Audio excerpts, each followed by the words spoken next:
Salve, salve, galera! Eu sou o Mesaque de Almeida e esse é o Alpha Media Cast. E hoje, quinta-feira, dia de TBT, dia de mais um super conteúdo aqui do Connect Studio, onde, como você sabe, se você quiser, você pode gravar o seu podcast com toda a nossa qualidade, com todo o nosso expertise para fazer o seu podcast ou o seu curso online bombar.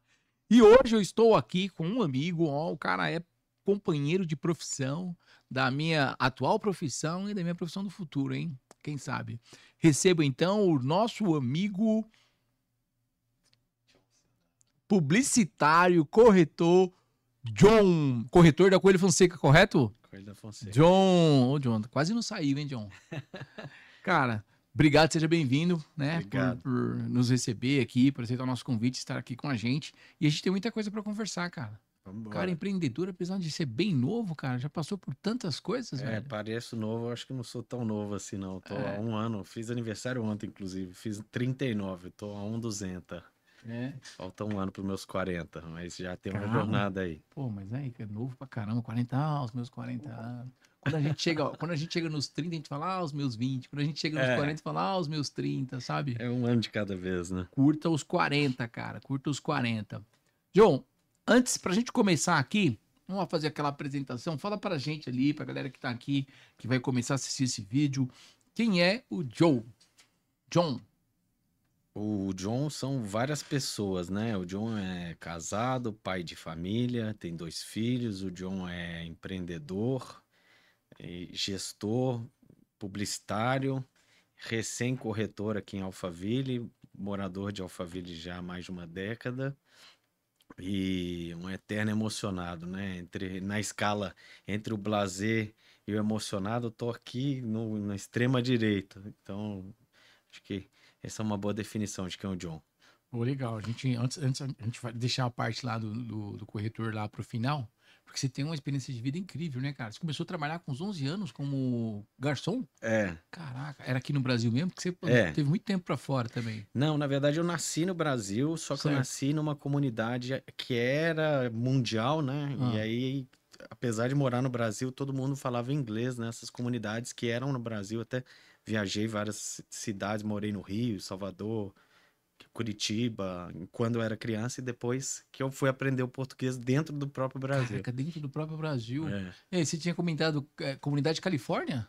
Ela começou na Califórnia. Caraca, que legal. Interessante isso. E eu nunca ouvi falar dessa parada, hein, cara? Na verdade, teve alguns movimentos, né? Que era uma fusão do movimento hippie com o cristianismo. Certo. E aí era uma fuga da sociedade atual, uma rebelião contra as guerras que estavam rolando, o modo como as pessoas estavam vivendo. E aí essas comunidades eram comunidades paralelas ao sistema. E aí elas viviam isoladas, apartadas do sistema, em lares com um ciclo fechado. Então a gente tinha homeschooling, a gente estudava nas próprias casas. Interessante, hein, cara? Diferente, né? Era um intensivão, né? Dava até pra fazer dava até pra criar uma franquia de curso de inglês, né? Ali já saía fluente. Eu saía falando. E aí começou a trabalhar com 11 anos, como garçom. Foi, eu comecei, assim, graças a Deus nunca faltou nada lá em casa, mas nunca sobrava também, éramos 6, né? E aí eu comecei a trabalhar para ter uma independência financeira. Trabalhava como garçom no final de semana, em buffet e tal. Eu comecei com 11 anos.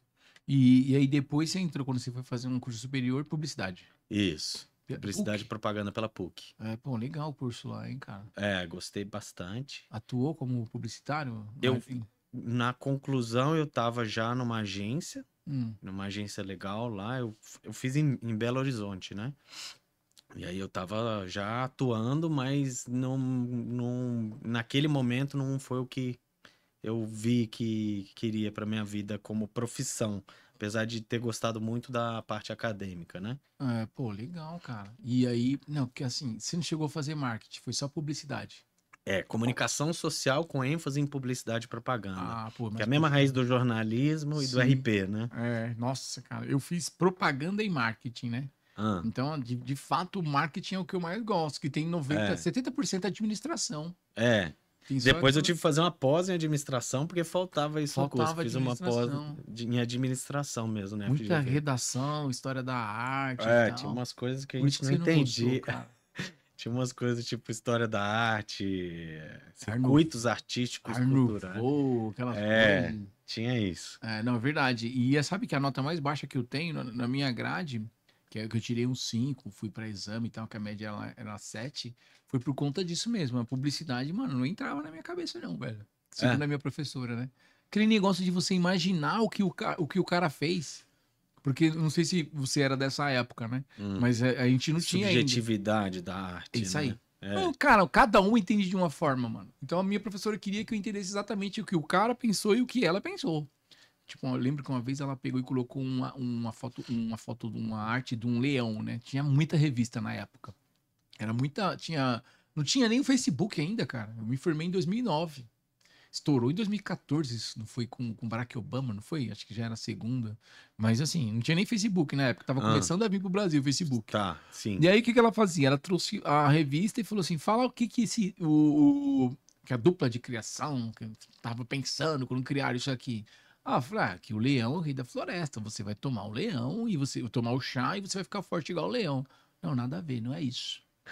Hum, e aí, tomo canetada, só me dava nota baixa, cara. Eu odiava. E marketing tirava 10, eu só, meu, gabaritava tudo, cara. Legal. Mas a criação. Então, assim, eu entendo você, tá, cara? Que você não foi, né? E aí você trabalhou na Tiny Biz e você foi um dos caras lá que mais bateu meta? É, na realidade, foi uma trajetória interessante porque eu comecei fracassando. Fui muito mal no meu primeiro mês lá. Eu entrei como extra de Natal, tinha acabado de passar na faculdade, tinha que pagar a faculdade, né? Então foi uma forma de conseguir ganhar uma grana para pagar a faculdade. Né, no primeiro mês fui mal pra caramba. Mas aí eles me realocaram lá num outro ponto de venda, e aí eu me encontrei, comecei a vender, e aí começou a dar certo. E eu consegui algumas vezes ser o primeiro lugar de vendas do Brasil todo, assim. Do Brasil, cara. Era em 2008, e nessa época já tinha, acho que mais de 100 pontos de venda. A Chili Beans não era gigante igual é hoje, mas já era alguma coisa expressiva. E, pô, ficar em primeiro lugar com mais de 100 pontos de venda era algo, assim, bem difícil. É, E aí eu consegui algumas vezes e você chegou a isso foi conhecer o legal. Caíto alguma vez lá? Conheci, cara, na realidade, quando eu fui, eu comecei como vendedor fracassando, depois comecei a destacar, vendedor de destaque, aí eu fui subgerente, e aí eu me fui promovido a gerente com 19 anos, era até o gerente mais jovem lá, e uma reunião, o Caíto foi lá, e era em Belo Horizonte, né? Quero conhecer você. Não, ele foi fazer uma reunião com a equipe, com as equipes, assim, com as lideranças, né? Aí era o franqueado, né? Que era o Du e a Érica na época, e os gerentes.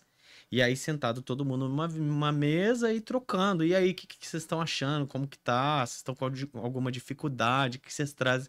E ele ali, ele era uma entidade já naquela época. Ele era novo pra caramba. Isso, 2008 era quase 20 anos atrás. E ele já era esse cara que Era o ele Shark. não se tornou, ele já era. Era um cara cheio de energia, atuante, carismático, humilde, ouvia a gente. Então, um cara que desde então eu admiro bastante. Um cara A muito Tiny Biz legal. tem produto pra surfista? O óculos escuro não deixa de ser, né? É, não Agora deixa de eles têm ser. muitas linhas, né? Com certeza eles já tiveram algumas coisas Porque assim, direcionadas para essa eu já tribo. fiz alguns trabalhos pra Mormai, sabe? Aham. A Mormai é muito forte pra Sim, surfista. E é. tinha uma época que os relógios estavam bombando, que os relógios com Uhum. uma. E Pulseira assim, de aí você tava borracha. falando isso daí, eu lembro que os dois, assim, parecia pau a pau, né? Só que a Tiribiz diversificou muito e o Caíto aparece bem mais. Eu nem sei quem é o CEO da Mormai, né? Mas eles Então. já foram concorrentes, não foram, não? Eles Direto? não deixam de ser até Não deixam hoje, de né? O ser, né? negócio do Caíta, beleza, da história dele, é que a história dele é muito verdadeira. A história que eles contam é que ele era um hippie que foi lá pegar óculos coloridos. Quer dizer, ele era Vender. um cara que era músico, que estudava na Califórnia, encontrou um hippie que vendia óculos e trouxe óculos da Califórnia e tal, que é uma história gourmetizada. Na verdade, que o Caíta é um cara mão na massa, que carregava coisa no porta-mala e tal, e o Caíto quebrou, né? Ele quebrou, ele tinha uma empresa que chamava Blue Velvet, que era uma empresa de óculos para atacado. E aí ele vendeu e dava crédito e, putz, é arriscado fazer isso no Brasil, deu uma baixa, a galera quebra mesmo. E ele quebrou, e ele começou de novo, e aí que ele reinventou o modelo de negócio dele, que ele deslanchou. Então, dentre os vários fatores de sucesso da Chili Beans, na minha visão, um deles é o modelo de negócio que ele escolheu, porque ele é escalável. O franqueado vai, Sim. aporta um capital para poder começar e ele gerencia aquela unidade. Então, o Caíto consegue escalar porque ele tem vários sócios, né? Não, e o legal é que e ele também, ele vai trabalhando a imagem dele leva a Chili Beans, né, mano? O cara tá na Ele é a Chili televisão e Beans, né? tal, né? Então, diferente um pouco do cara da Mormai, que hoje eu não sei nem dizer quem é o presidente. Também tem uma história legal, que ele começou Com costurando certeza. roupa, né? Aquela roupa térmica, sabe? Aham. Pô, legal, cara. E você sabe que ele mora por aqui, né, meu? É. A gente tem alguns. No podcast é muito engraçado. Porque a gente sempre conhece alguém que é muito próximo, entendeu? Então, a advogada dele grava aqui com a gente, fez um curso aqui. Tem um amigo que parece que é padrinho de casamento dele, ou ele é padrinho de casamento. Então, sempre tem um amigo próximo. No podcast é sempre assim. Mas também aqui em Alphaville também é desse jeito, né? Ah, não, é meu primo, é meu amigo, amigo do amigo. Tem muito isso aqui, né, cara? Mas tá por aí. Engraçado. É coincidência. E, inclusive, eu encontrei o Caíto no Shark Tank. Eu fui na segunda Você temporada. foi, Eu cara? fui. Mas você foi vender lá? Fui vender, eu tinha a Red Feather, que é essa marca que eu tinha, eu fui lá quando tinha, acho que 5 anos de marca. E aí eu conheci o Caíto lá e a gente acabou criando um contato, assim, depois que eu fui no programa, eu fui lá conversar com ele. A gente conversou várias vezes e volta e meia a gente conversa, dei parabéns pra ele, foi dia 25 de março agora, eu acho. Aniversário dele, dei parabéns pra ele aqui. Vou falar E, pra ele vir aqui pra dar a história dele pra pô, você. e ele sabia que você tinha passado por lá e tudo? Você que era um dos maiores vendedores? Quando Não, você foi? quando eu fui no Shark Tank, ele ficou. Foi uma surpresa, né? Ele ficou surpreso de me ver lá. Não sei se ele lembrava de mim, né? Provavelmente não, mas eu lembrava dele. E aí eu contei, né, que eu tinha passado pela Chili Beans durante o meu Ele falou, pitch lá, né? caraca, você passou e tá lá, meu, era pra você ter ficado, me ajudado a ganhar mais. Ah, mas eu acho que eu ajudei um pouquinho, pelo menos. Ajudou um franqueado, né? Um ajudou o outro, né? É. Ele me ajudou na minha jornada e eu na dele. Cara, aí você montou uma empresa que faturou muita grana, velho. Qual que é essa empresa? É a Red Feather.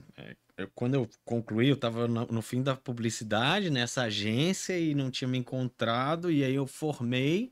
E imagina, Mesa, que eu comecei a trabalhar com 11 anos. Certo. De repente, eu saí da agência, estava sem trabalhar, sem fazer faculdade, e comecei a ficar numa crise existencial. Poxa, fiz esse curso, mas não era isso, o que que eu vou fazer? E aí eu fiz um apanhado de tudo que eu tinha passado e falei, pô, eu entendo de vendas, eu entendo sobre o varejo, eu entendo sobre vestuário, eu gosto disso, eu entendo sobre criação, eu entendo sobre publicidade, vou montar uma marca de roupa. E aí eu montei a Red Feather, eu peguei 8.000 reais emprestados com um tio, que eu não tinha nem essa grana, eu tinha um pezinho de meia lá para pagar a conta que eu ia ter que me sustentar. Fui em Petrópolis, fiz 400 camisetas horrorosas, horríveis, de mal feitas, de qualidade, dando buraco e tal. E vendi para os meus amigos e assim eu comecei a Red Feather.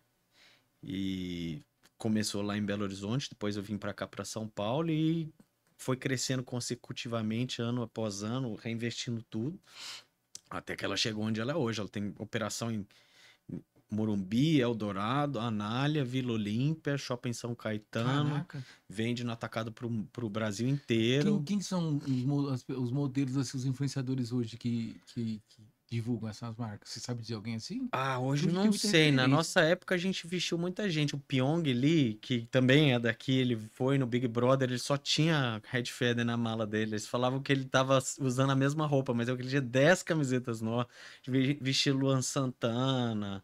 Tinha uma turma legal. A gente fazia todos os shows do Luan Santana vestindo ele. Pô, então Era você. só masculino, né? A Red Feather. Então, Pô, cara, a marca foi um sucesso, meu. eu acho que ela teve bons momentos de sucesso, com certeza é um modelo muito desafiador, o vestuário no Brasil, a Por causa da indústria China, né?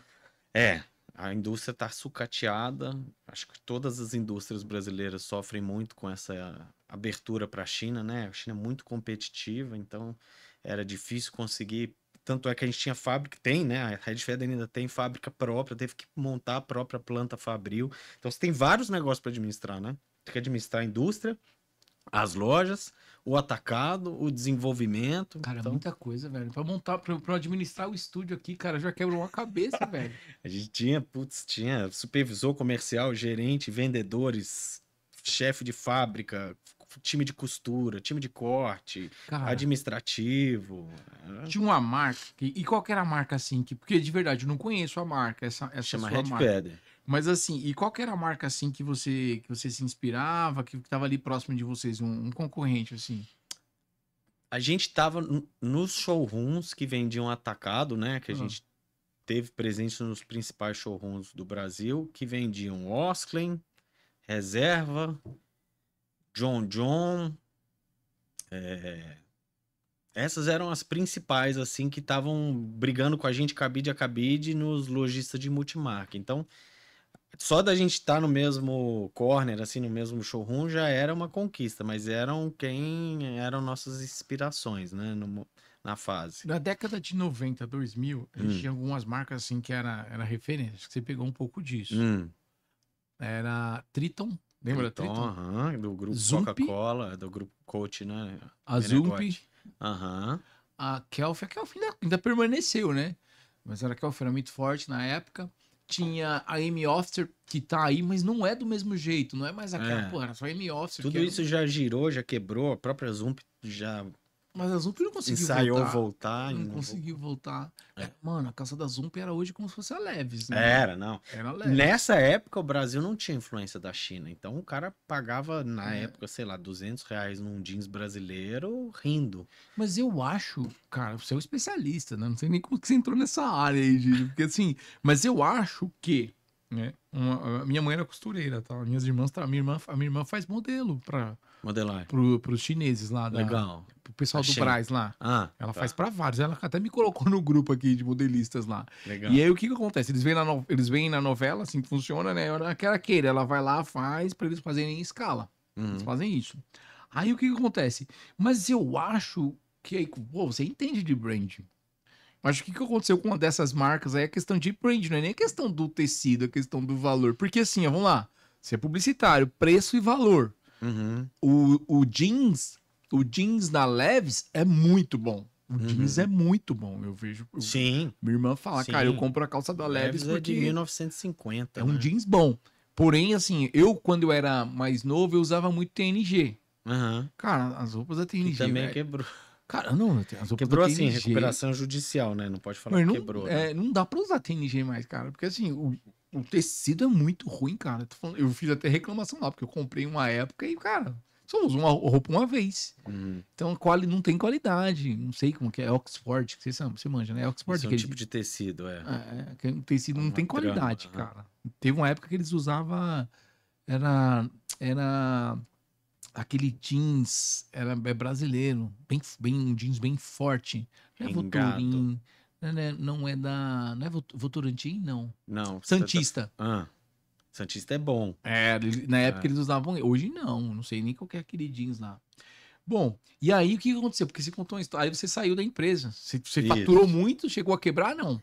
Cara, na realidade, graças a Deus, a empresa continua, tá lá, mas deu um momento muito tenso. O que acontece? A Red Feather era um modelo de negócios que era alavancado pela própria força comercial. O forte da Red Feather sempre foi, pelo menos na época era, né, o atacado. Então a gente fazia um mostruário, chegava, colocava isso, a gente tinha showroom São Paulo, Belo Horizonte, Santa Catarina, Rio Grande do Sul, Nordeste, a gente distribuía os mostruários Muito para os grande a operação, representantes. cara. Era uma operação inchada. E a gente distribuía para os representantes, eles vendiam para os lojistas os pedidos, e a gente fazia o que é chamado just in time, né? A gente produzia o que estava vendido. Então a gente tinha lá algum estoque, tipo 3, 4 toneladas de tecido na fábrica, mas o grosso mesmo a gente comprava no momento da venda. Então a gente ia alavancando o nosso crescimento de acordo com a venda. Esse semestre, essa coleção, né, que era trimestral, né? Trimestral. Essa coleção vendeu, sei lá, 30 mil peças. Então vamos produzir 30 mil peças. A gente produzia, vendia, faturava, recebia parcelado, né? Dava crédito para o cliente e realizava o investimento. Então era um negócio que, em teoria, ele era escalável. Só que aí veio a pandemia e aí a gente entendeu que dar crédito é uma coisa para quem tem o crédito guardado. A gente não tinha, né? A gente fazia um sistema de toma lá da cá. De giro. A gente tinha a nossa Na realidade, a teoria era linda. A gente produzia o que estava vendido, faturava e tinha um título para receber. Só que na pandemia aconteceu tudo que a gente nunca preveria, né? Lojista quebrando, pedido sendo cancelado. A gente vendia para grandes magazines, a gente vendia para Mercado Livre, Amazon, Shop Together. Eles faziam pedidos assim, de dezenas de milhares de peças, eram pedidos gigantes e todos cancelaram. Então foi um momento bem difícil para gerir esse conflito do fluxo de caixa, ajuste de preço, alta de estoque, enfim. E aí chegou num momento que estava muito delicado, e aí eu decidi que eu ia encerrar a marca. Ia fechar, vender, realizar, pagar os funcionários, pagar os fornecedores e Puta, tal. muito ruim, né, cara? Esse momento da decisão assim. Foi duro e foi assim, 3 anos gerenciando um cenário de guerra, assim, de crise de cada dia. Não era um leão, era um dinossauro que tinha que matar todo dia. Cliente de 4, 5 anos de carteira que nunca tinha atrasado, falando, olha, infelizmente vai ter que fechar, pode levar essas, duplicar. E a gente faturava pedido, só pedido muito, muito grande, né? Porque era atacado, a gente abastecia a loja, né? E aí, enfim, chegou num ponto que eu falei, olha, tem 3 anos, a situação tá complicada, tô com medo de perder a mão, de não conseguir pagar folha, essas coisas que tiram o nosso sono. Tive até ansiedade e tal. E aí eu cheguei pro meu sócio, que é o William, que assumiu a marca. Falei, Will, vou fechar, vou sair. Ele falou, mas como assim você vai sair? 11 anos, lindo. O que a gente construiu, você vai largar tudo, chutar o balde? Eu falei, vou, vou começar de novo, me dar uma segunda chance e tô decidido já, vou sair. Falou, então compra sua parte. E eu tinha 90% e ele tinha 10%. Caraca. Ele falou, compra sua parte. Eu falei, beleza, você tem na conta aí? Ele falou, você sabe que eu sou ponta firme, me dá o estoque para eu trabalhar, deixa eu assumir, eu vou te dar cheque, vou fazer aqui os cheques. E fez, sei lá, 36 cheques. 36 meses, né? E aí a gente fechou, fizemos um contratinho Nunca, eu nem peguei a cópia desse contrato, Mesaque, tá os dois com ele. Tá lá, firma reconhecida e tal. Eu falei, pega lá no cartório. Nunca peguei. Eu tinha os cheques, mas ele era um cara tão ponta firme que eu falei, se ele tá falando, ele vai conseguir. E ele conseguiu. Caramba, e você Você torcendo. Porque conseguiu, é eu. é um filho, né? É, difícil, difícil.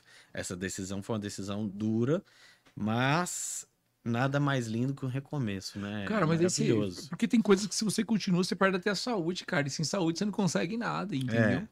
é. E assim, a gente tem que ter certeza do que a gente quer. Se a gente tá em dúvida e não tá firme, não tá, a gente não funciona na mesma frequência, sabe? E eu tava perdendo ali a minha energia de fazer as coisas acontecerem. E um negócio você tem que ter energia, você tem que estar 100%. Senão, se você que tá liderando não tiver dando exemplo de dedicação, de convicção, né, para as pessoas que estão te seguindo acreditarem, o negócio não vai dar certo. Eu E não me diz acredito aí, nisso. qual que é a lição dessa história, pra gente concluir essa parte? Bom, eu acho que para mim ficou um aprendizado muito claro, porque no momento que estava muito difícil, a sensação que dava é que não tinha esperança, assim, e isso vai tomando conta de todos os campos da sua vida, né? Vai bloqueando a sua saúde mental mesmo, né? Aham. E a hora que você consegue dar a volta por cima, fica claro que nada é permanente, né? Então é aquela história, né? Tudo passa. Acho que essa é a lição que fica. Tem momentos de prosperidade, momentos de dificuldade, mas você tem que continuar convicto de que você é capaz de acreditar em você. E a situação vai passar se você fizer o que for necessário e seguir em frente. Resiliência, né? Aí você Resiliência. montou um negócio, voltaram a IA Isso. e Montei. Até hoje ele está em desenvolvimento. desenvolvimento. Meu Deus, é pior que obra, cara. É. Não, porque Nossa, esse todo. tal de. Não, o chat GPT tá no 5 já, né? Eu uso o 4. É 4.io, sei lá. Não sei, É, meu. 4.0. Cara, mas assim, esse negócio aí vai dominar mesmo o mundo, cara. Eu não sabia que era tão demorado. A gente criou uma ferramenta, estamos desenvolvendo ainda, que é um agente de viagem Hum. que faz a jornada 360. E a ideia principal dele é que você consiga definir para onde você vai. Então, se você já sabe para onde você quer ir, Certo. tem um monte de lugar para você pesquisar, né? Você pode ir no Google Flights ver o preço da passagem, pode ir no Skyscanner, você vai no Booking para ver o hotel, hotéis.com. Mas se você não sabe para onde você vai? Não tem uma ferramenta que consolida todas as possibilidades. Então a gente está desenvolvendo isso. É tipo o que o Buscapé fazia, mas assim, mas é Tipo, mais avançado. o Buscapé era um Você tinha indicador que de entrar. produto, né? Então você vai falar um produto, ele vai te dar, ele é meio que um condensador de preços para um item específico. O nosso é um pouco mais. A inteligência artificial vai interagir com você como se fosse um guia turístico, vai entender o que você quer, vai te indicar o que está dentro do seu perfil e dentro do seu orçamento. E ela vai falar, ó, essa passagem aqui nesse lugar tá mais barato, esse hotel aqui tá mais indicado, tá bom custo-benefício. Então ela faz o planejamento inteiro. Tá aqui o seu roteiro de X dias, customizadíssimo. Cara, mas eu fico imaginando aqui. A gente tinha que marcar um podcast só pra gente falar só disso daí, cara. Porque, cara, deve ser muito complicado você desenvolver algo Nossa, assim com eu IA, né, nem meu? acompanho, cara. Eu tenho um sócio que ele tem mestrado no ITA, em Ah. ciência da computação. A hora que a gente tem um grupo lá que é o de TI, a hora que eles começam a conversar, eu olho e falo, gente, que língua que eles estão falando? Eles começam a falar um negócio webhook, de API, de não sei o que, sei lá o que é isso. E ele desenvolve as coisas? A gente tem uns que desenvolve, ele é o cientista de dados, então ele cuida da lógica, da arquitetura, é como se ele fosse o gestor da inteligência do negócio. E aí tem quem faz, a gente tem no time quem desenvolve mesmo, né? Agora é só IA. E aí, nesse interim, com isso aí, você entrou no mercado imobiliário. Foi. Quanto tempo você tá no mercado já? Tem 1 ano e 4 meses. Cara, já tem bastante tempo, hein, cara? Ah, Como que tá a carteira de vendas? Os caras falam assim, tem quantidade, números de vendas e números em milhões aqui, né? Muitas vendas. bom, o ano passado eu fechei com 37 milhões, alguma coisa. Eu fui terceiro lugar da imobiliária. Caraca, São velho. quase 400. Já tomou café com toda a diretoria lá já, pô. Tem um cafezinho gostoso lá. E eu era estagiário mesmo, porque eu peguei o Cresce esse ano. Então, ano passado eu era um Dividir novato. as vendas. Não, não é que divide, é que porque na imobiliária é diferente. É até interessante você explicar como que funciona. Porque esses dias eu recebi aqui uma pessoa, você conhece a Japrati? É uma corretora também. Segue no zóio, cara. Tubarão. Já E aí, prático pra procurar saber. bem no ela fez o podcast aqui com a gente também. Trabalha lá pro pessoal do RSF, né? E aí o que que acontece? Quando você vende para um imóvel, porque todo mundo fica de olho no 6%, né? Tipo assim, o cara tá. Meu, você já faz as contas. O cara fala, o cara vendeu uma casa por 3 milhões. Pô, vamos lá, 6%, 3 milhões, né? Mas na imobiliária não funciona assim. É Não. até interessante você explicar para quem tá assistindo, né?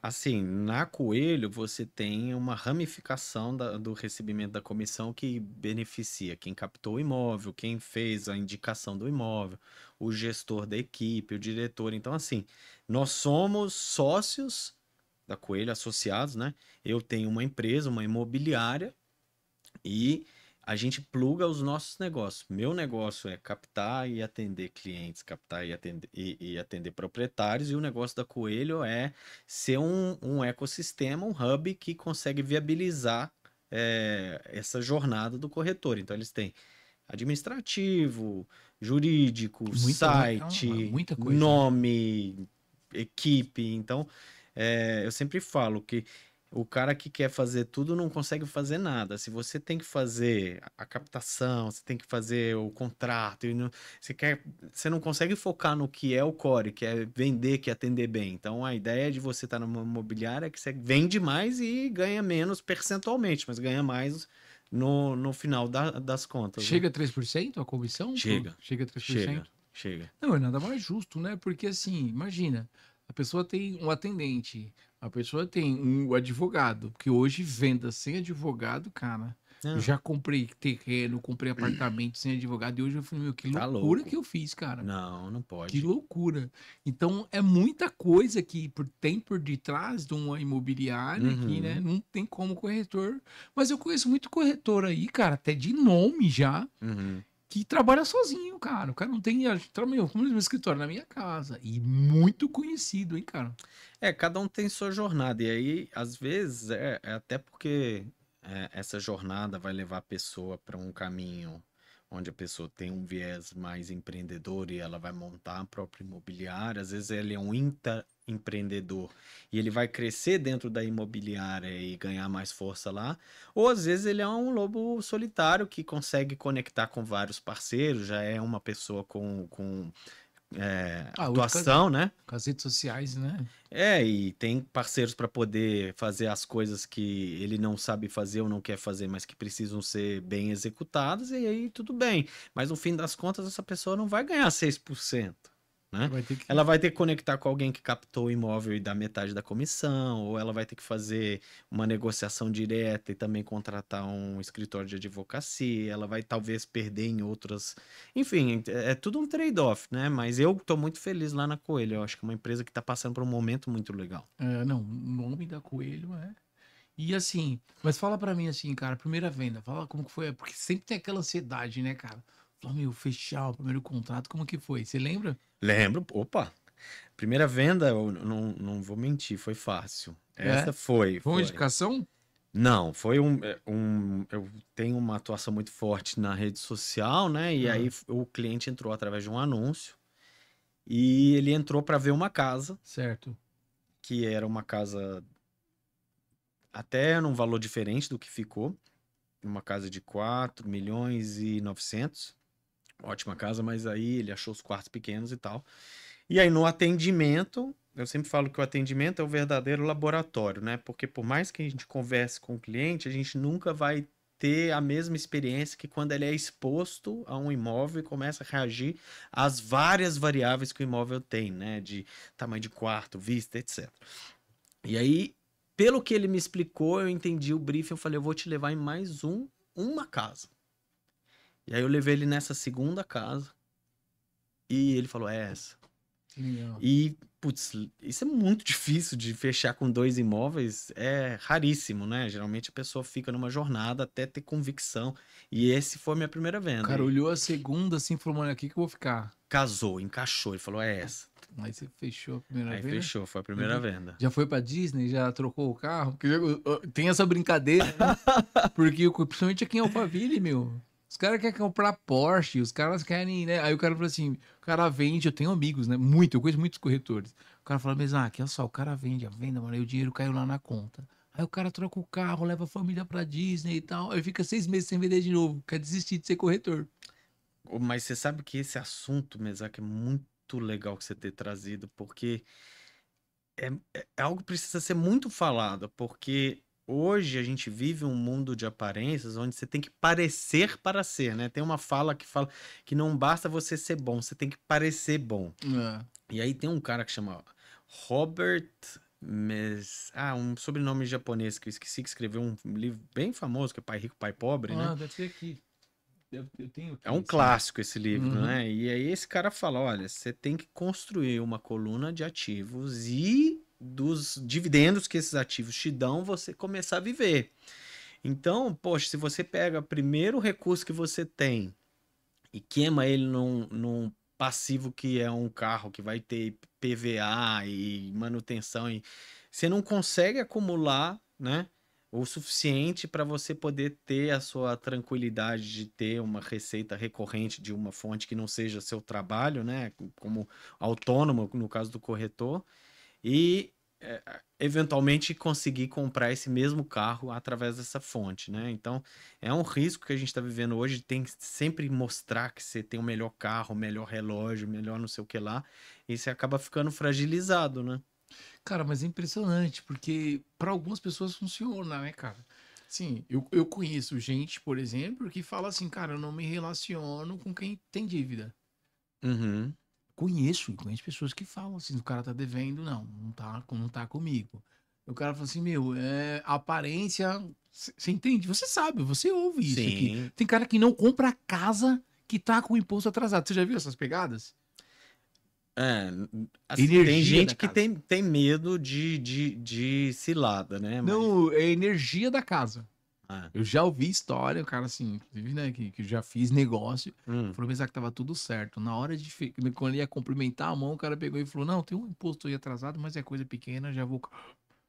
E por incrível que pareça, na semana que a gente comentou sobre isso, eu fui fazer um negócio com uma outra pessoa, E a pessoa falou pra mim isso. Falou, cara, nada de conta atrasada e tal. Assim, eu não gosto dessas energias ruins. É impressionante, cara. Você nunca viu, assim, nesse tempo que você trabalha, você já viu alguma coisa assim engraçada, assim, de cliente, assim, ou de vendedor? O comprador ele é sempre mais cauteloso, né? E aí tem uns que são bem conservadores, né? Então, por exemplo, quando a gente pega um vendedor que é empresário, a empresa geralmente tem, né? Dívida não, mas processos trabalhistas e tal. E aí tem gente que tem aversão a esse tipo de risco, mesmo com algumas camadas Com a jurídicas. segurança e tal, né? Pô, a empresa tem um balanço patrimonial azul, não tem nada em aberto, esse proprietário tá com o nome limpo e tal, mas tem gente que tem bastante aversão a risco e eu já perdi uma venda por isso. Tinha uma venda fechada e aí o vendedor tinha um processo trabalhista em curso e aí assim, tava tudo certo, já tava rodando o contrato e eles voltaram por causa desse processo trabalhista, desistiram. E eu conheço uma advogada que ela era uns diretores aí de uma plataforma de streaming muito famosa e ia comprar um apartamento, e aí, tipo, como é que chama? Quando eles vão fazer, quando ela vai puxar no cartório, diligência que fala? Acho que é diligência. E aí não tinha nada, e aí é uma venda demorada, acho que era um apartamento de muitos milhões mesmo, era uma duplex. E aí o que que aconteceu? Quando chegou próximo, aí puxou de novo. Nesse inteirinho, saiu uma sentença pro cara, entendeu? E aí o apartamento dele realmente tava como garantia. O cara era bancário. Imagina que o cara era bancário. Caramba. Banqueiro, né? Aham. E aí ela pegou e falou assim: não, pode até fazer a venda. Você tem que colocar um dinheiro em juízo como garantia. Que Sim, se que é o penhorar aqui, o scroll. dinheiro é dele. Aham. Aí o cara pegou e desrespeitou ela, né? E os dois, era um casal, eles eram homossexual, né? Uhum. O casal, e ele não gostou que ele foi machista com ela. Aí ele pegou e falou assim: você sabe quem eu sou, e você é um preconceituoso. Se você é preconceituoso com ela, vai ser comigo também. Não quero mais fazer negócio com você. E aí ela conta, cara, que, meu, a piscina que tinha em cima caiu no quarto. Caiu no quarto, assim, acabou não dando certo.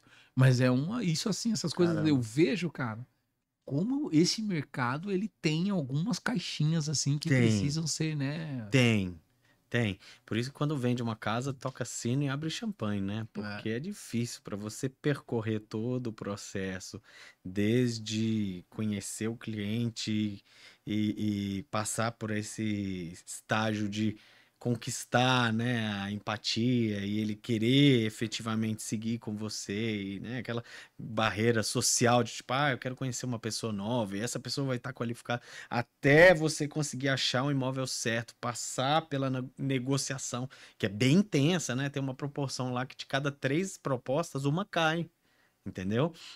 Então o sucesso está em 1/3, 2/3. Há uma proposta que é já um caminho bastante percorrido até chegar ali, e mesmo assim não fecha o negócio, né? e assim, a venda mais cara. Que eu já fiz, É, eu fiz uma venda de 18 milhões ano passado. 18 milhões. É, foi valor mais elevado. É. E todo mundo só quer vender suas casas agora, né, meu? Todo mundo só quer. Eu falo isso porque eu fico seguindo, né? E aí eu fico vendo, eu gosto de criação, de vídeo, como a Uhum. galera tá fazendo. Os seus vídeos são padrão mesmo ou você faz os vídeos engraçados também? Aqueles vídeos pra chamar bem a atenção. Eu tenho tentado fazer uns vídeos que fogem um pouco do padrão, mas que mantenham uma linha de que passa credibilidade, porque eu acho que tem uma linha tênue, sabe, Mesaque? Assim, às vezes tem essas trends que a gente morre de dar risada, mas no fim do dia a gente tá passando ali também quem a gente é, né? Então, pô, você vai fazer um vídeo ali que você vai pegar um meme de um cara que caiu, aí você vai cair no chão e vai levantar, e só para ter um gancho envolvente, né? Eu tô estudando muito sobre autoridade, então eu acho que não pode ser um conteúdo muito cansativo, chato, a mesma coisa. Eu tento fugir um pouco disso, ter um pouco de enredo nos vídeos, mas sem ficar pastelão, sabe? Tô tentando achar esse limite. Não, eu penso bastante. Como eu te falei, eu tenho vontade também de entrar no mercado. Eu acho que a venda da forma, eu tenho as minhas referências, pessoas que assim, que eu admiro, que hoje eu tenho amizade com elas e, sabe, Legal. entrevistei aqui. E eu fico vendo, né, cara, assim, mas eu acho hoje o diferencial. Eu vejo assim, que nenhuma delas, por exemplo, é corretora, mas hoje já faz conteúdo e ganha fazendo conteúdo que eu fico impressionado. Conteúdo de venda. Uhum, Você tá vendendo a casa e tá ganhando, as pessoas assistem por conta do conteúdo. É uma elegância, assim, sabe? uhum. Então a gente tá falando do mercado de luxo, né? Sim, Um mercado de alto padrão, onde as pessoas, assim, né, buscam muito e tem esse negócio de etiqueta e tal, sim. sabe? Mas também, como você falou, tem as pessoas que são engraçadas e fazem e vendem também. É, eu acho que tem espaço, acho que cada chinelo tem seu pé, né? Eu acho que tem espaço para o cliente que consome esse tipo de conteúdo e que busca esse tipo de profissional. E tem o perfil do corretor que vai se mostrar como ele é, né? Eu acho que eu sou um pouco mais analítico, gosto muito de ir a fundo em informações, dados. Então, talvez eu penda para um lado um pouquinho mais de atender pessoas, empresários, pessoas que querem uma assessoria mais técnica, mais informativa, e por conta disso eu preciso ir para essa linha, sabe? De um perfil mais consultivo, né? Essa Entendi.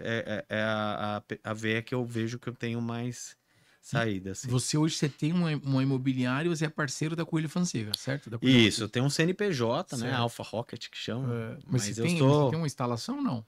Não, como a gente tem a Coelho, a gente Ah, tem um tá escritório dentro da lá, Coelho. né? E a gente tem toda a estrutura de escritório lá. Então é uma das coisas que a parceria de divisão do percentual tenha essa como uma das contrapartidas, né? Foi difícil entrar lá, John? Não, não foi difícil. Para mim, não, porque liguei lá, falei que eu queria trabalhar, né? Conversei com o Paulo Donhão, que é meu gerente, e ele foi bem receptivo e eu acho que casou assim, né, o meu perfil com o que ele estava procurando, então eu consegui entrar. Não é todo mundo que consegue, mas não foi nada muito burocrático e tal. A gente teve uma boa conversa e fechou. Já sabia o que eu queria, ele também, então foi mais fácil. Entendi. E aí, o que que você acha que você tem que fazer para quem tá pensando em entrar no mercado? Ou o que que você acha que a pessoa tem que fazer para se destacar, cara, para ter sucesso? Porque eu conheci um Hum, garoto, eu falei para ele, né, como eu te falei, a minha área é marketing, então de criação a gente entende. uhum, Então tem coisas que são básicas, mas que infelizmente muita gente não sabe. uhum, Então você não vende a casa, vende o sonho, você vende o conforto, uhum, você vende o entorno. Ah, se falar de Alphaville, eu vendo o tempo inteiro pra galera que vem. De vez o cara, as pessoas vêm pra cá e falam: Meu, e aí, já comprou a casa aqui? Só falando: Não, falou: Ó, cidade mais segura do Brasil. Cara, olha, meu, aqui você está tranquilo. Ah, isso. Eu vou falando: Meu, aqui a casa, meu, valoriza.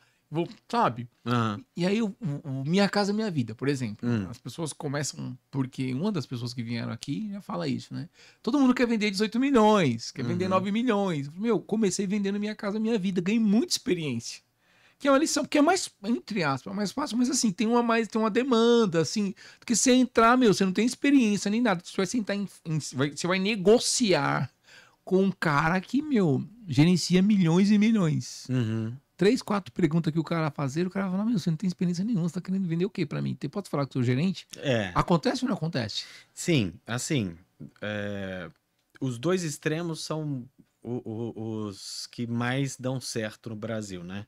O alta renda, que é essa pessoa que tem dinheiro e continua tendo porque sabe ter e porque o patrimônio alavanca ela para continuar assim. E o que é esse de entrada, né? Que tem subsídio do governo, que tem volume, que tem massa. Então, eu acho que não existe uma estratégia única de sucesso. Que é um erro que eu percebo que as pessoas cometem, é não saber o que querem. Então, assim, precisa ter uma clareza de qual é o foco que você quer trabalhar e se direcionar para esse foco e se posicionar nesse foco e atuar principalmente e exclusivamente nesse foco. Então, por exemplo, eu quero vender Minha Casa Minha Vida. Tem uma dupla de meninas que estão estourando de vender Minha Casa Minha Vida. É, E por mais que seja um ticket mais baixo, ele compensa no volume, né? compensa no volume. E elas estão fazendo um atendimento muito mais voltado para um estilo de alto padrão do que Minha Casa Minha Vida, e estão se diferenciando por isso, mas focada nesse público, esse tipo de linguagem e etc. Então, eu acho que a pessoa precisa ter a clareza do que ela quer fazer e focar naquilo. O que não dá é, agora eu quero vender alto padrão, daqui a pouco eu vou vender uma sala e eu quero vender flat, eu vou vender estúdio para investimento e depois, sabe? A pessoa tem que focar no que quer fazer, porque senão ela não vai conseguir ser reconhecida em nenhum dos segmentos que ela... Diferencial, né? É. E o que que você acha aí do mercado, o momento do mercado imobiliário hoje, cara? A gente tem aquele ditado que tem sempre quem chora e quem vende lenço, né? É, é sabido que o momento econômico nacional e internacional é delicado, né? Mas é uma boa hora para fazer bons negócios. Então, assim, a gente vê que hoje os proprietários, não só de Alphaville, né? A Coelho tem várias unidades em São Paulo, a gente tem uma reunião semanal lá do time de top 10 lá, que são os 10 que mais vendem com a direção da empresa, e a gente fala muito disso, né? Os proprietários como um todo, eles estão mais voláteis, a negociação estão mais flexíveis, então agora é a hora de fazer bons negócios, né? E de fazer boas compras, né? E quem tem patrimônio agora está conseguindo surfar na onda de quem está disposto a negociar mais. Então, eu acho que quem quer comprar tem a faca e o queijo na mão para fazer um bom negócio. Cara, eu tava pesquisando aluguel aqui em Alphaville, aqui nas casas aqui. Cara, como tá caro, hein, meu? É escassez de oferta Cara, para 10 mil locação. reais. 10 mil reais, o mais barato. Em 10? condomínio. 10? 10 mil? É. Tá barato. A gente está acostumado a pegar um briefing, é um briefing muito insurgente lá para mim, é a pessoa que é uma casa entre 30 e 40 mil mês, mobiliada, Imobiliada. né? Aí eu falo, tá bom, mas você já pensou em comprar? Porque quando você compra, por mais que você deixe de ter aplicação, quando eu faço a conta que a gente expande o negócio, que ele vai ter a correção do patrimônio dele pelo INCC, que ele vai deixar de pagar a locação, que no final do período ele tem um imóvel e ele contrapõe isso com um cenário onde ele vai ficar pagando locação, que ele vai ter um dinheiro lá que não vai dar a mesma correção que o custo da ocupação, mais não sei o que lá, ele até consegue entender que vale a pena comprar, mas às vezes a pessoa não consegue. Mas porque, assim, pra comprar e valer a pena, o cara tem que ter o valor. Pelo menos 20% e mais o crédito. Aí a gente fala, não, então tudo bem, eu vou te mostrar. Aí eu vou e puxo 6 imóveis, por exemplo. Fala, não gostei. Fala, putz, é o que eu tenho? Eu não tenho muita coisa para locação.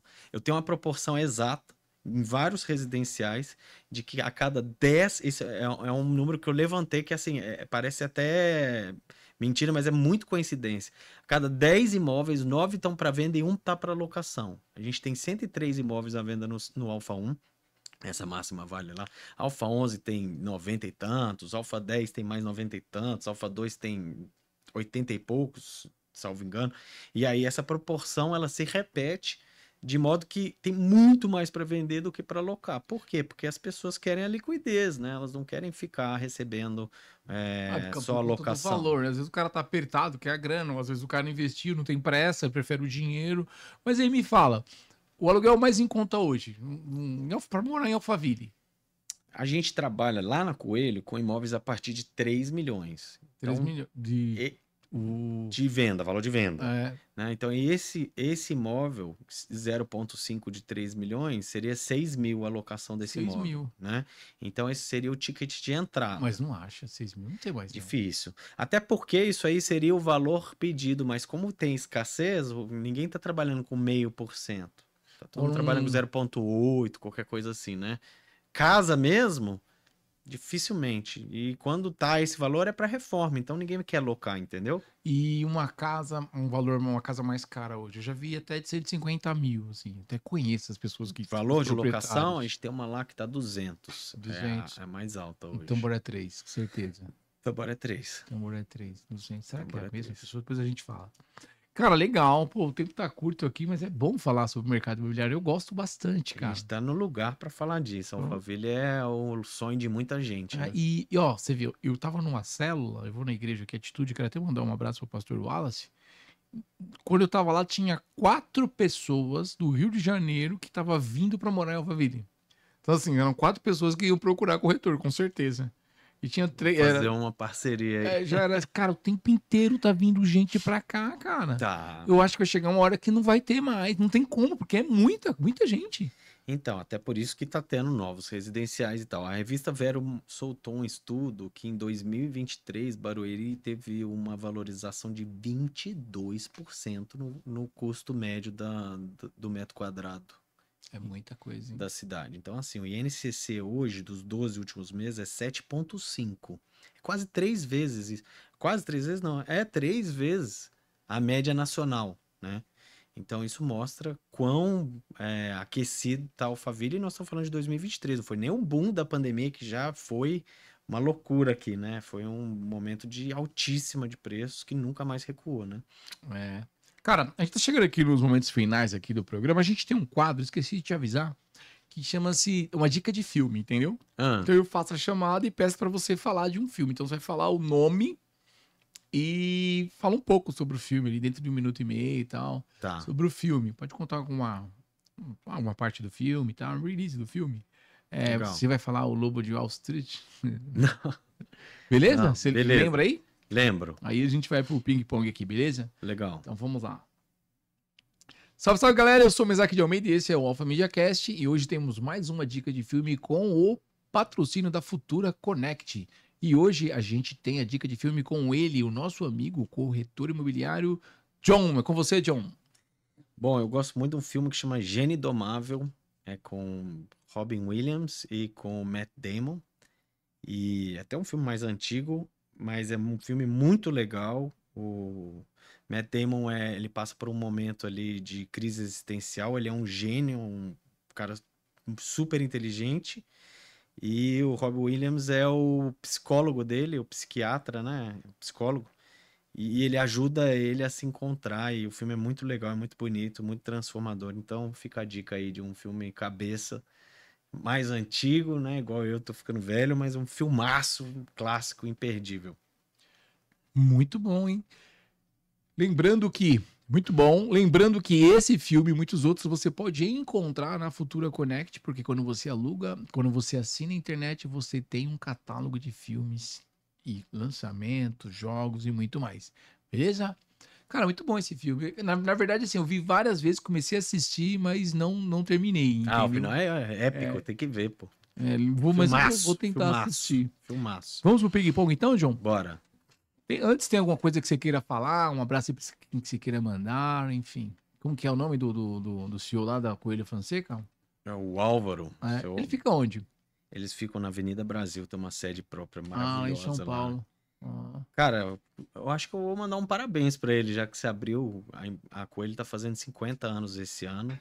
E por uma empresa atravessar plano cruzado, colo, inflação, todas as crises que o Brasil atravessou ao longo desses 50 anos que a empresa atravessou e continuar na liderança, no topo, a gente precisa tirar o chapéu, porque isso não é para qualquer um. E agora os filhos estão assumindo, então a Coelho lançou um slogan 50 and learning, tipo 50 anos e ainda aprendendo, né? Então, eles são a segunda geração e eles estão de parabéns, então vou mandar um parabéns para Coelho aí pelo feito maravilhoso de conseguir 5 décadas no topo, que não é para qualquer um. legal, lembro que eu falava com eles, porque eles eram parceiro da arquiteta que eu te falei, cara. Da Leonice, né? Vou te apresentar Legal. ela. Você já vendeu a casa dela?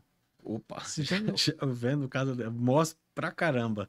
Vender, eu tenho que pensar se eu já vendi alguma casa que ela fez, mas eu mostro casa dela todo dia. Ela é É, uma referência ao Alphaville, sem dúvida. deixa eu te falar. Um artista famoso já vendeu assim pra. Porque sem Alphaville aqui você encontra todo mundo em cada esquina, né? Eu tô atendendo uma família de um artista, mas eu não posso falar quem é, Não, mas você fala depois é aqui. uma família que eu atendo desde quando eu tinha minha marca de roupa. Uma família que tem um carinho muito grande, Deixa eu ver uma então. família Então é muito das legal. antigas, hein, cara? Nem é da época da. Eu não vou nem confirmar, porque É. eles são muito low profile, mas é uma família muito legal. É, tá. Mas já tem clientes assim. Esses clientes ajudam a alavancar bastante também, né, cara? Eu acho que a gente tem aqui na nossa comunidade expoentes da nossa sociedade brasileira, né? Então a gente tem jogadores de futebol, músico, empresários e aqui é uma bolha de prosperidade, né? Uhum. Então, todos eles ajudam a alavancar, né? Os empresários são. Poxa, essa casa que eu falei que eu vendi, o cara tem a maior blindadora do planeta. Tá aqui em Alphaville. É. São licenciados Volvo, Porsche, BYD, etc. Mundo. Eles blindam os carros e exportam por navio e tal. Então a gente tem muita gente boa aqui na nossa comunidade. O próprio Caíto, né? E todos têm muito. Isso é uma das coisas mais legais da jornada do corretor, sabia? Conhecer, né? Não, mas Você tem uma troca riquíssima. do cara do podcast também, mano. O cara senta aí e conta tudo. Ó, o Matheus mesmo aqui, nosso Claro, pô. técnico, ó. O Matheus já fez vários cursos, o Matheus já viu vários coaching. Ó, o Marcos Rocha, que eu te falei, tava aqui semana passada, ouviu a trajetória dele, ouviu a Jogador de trajetória futebol? do. É. Ah, Então, é genial. ouviu. Toda vez que tinha lateral no Galo, era quase um escanteio. O cara joga forte pra não. caramba. Eu vou te falar uma coisa assim, cara. Eu nem vou falar, porque também vai começar a pegar. O cliente que trouxe ele aqui, então eu não vou falar, mas. Eu não sei, mano, de lateral, velho. Você gostava dele lá no... Puxa, ele era um herói no Na Galo. época que ele ganhou os títulos? O ele Atlético ganhou? jogava pra Porque o caramba. Atlético quase foi rebaixado o ano passado, né? Altos e baixos, né? Futebol é assim, né? Você torce pra que time? Galo. Pro Galo, né? Então você é suspeito, cara. Você é mineiro? Eu tenho dupla cidadania. Eu sou nascido em São Paulo, criado em Minas e voltei pra cá tem um pouquinho mais de 10 anos. Então vamos pro ping-pong. Tá preparado? Bora. Uma venda inesquecível. Eu tive uma venda que eu fiz para um casal muito legal, com um casal de filhos, que eles queriam comprar uma casa e tinham um apartamento para dar como permuta, e aí a casa que eles compraram não queria o apartamento, então tinha que arrumar uma casa para eles que aceitava o apartamento do casal.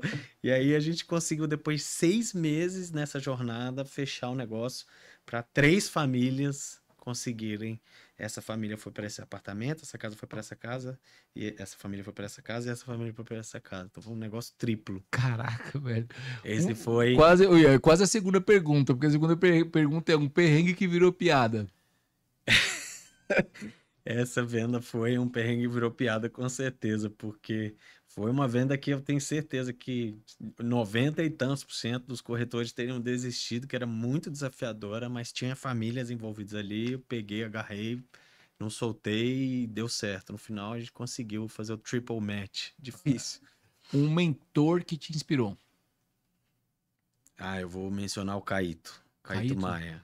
Eu acho que ele é um cara que ele é self-made e ele é um multiplicador. É um cara que conseguiu chegar onde está e hoje levanta outras pessoas através do estilo de pessoa que ele é, do ser humano que ele é. É um cara que eu admiro muito.